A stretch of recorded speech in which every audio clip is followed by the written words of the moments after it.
To those new restrictions on travel to Cuba. The Trump administration announcing the brand new measures earlier today. In Local 10's Hatzel Vele is live with what impact it could have maybe on your travel plans this summer. Hatzel. Calvin, Christie, I can tell you thousands of Americans who were thinking about traveling to Cuba either by airplanes, which you see behind me, or by cruise ships may have to cancel those plans as the Trump administration is now putting into effect these restrictive travel regulations.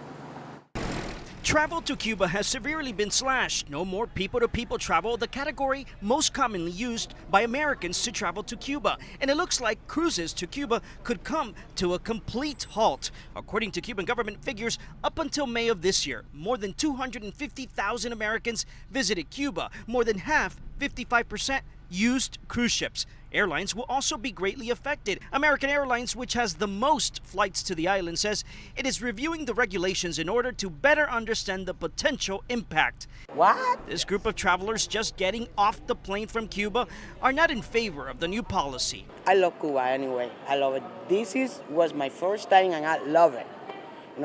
I don't think it's fair.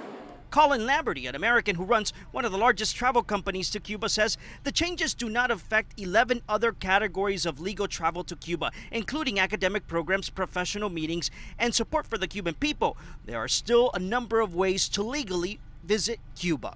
Back when I practiced law, Back in April, National Security Advisor John Bolton announced new travel restrictions, but details were not released until today. The State Department says these actions are directly linked to the tourism industry, which has strong economic ties to the Cuban security, military, and intelligence sectors in Cuba.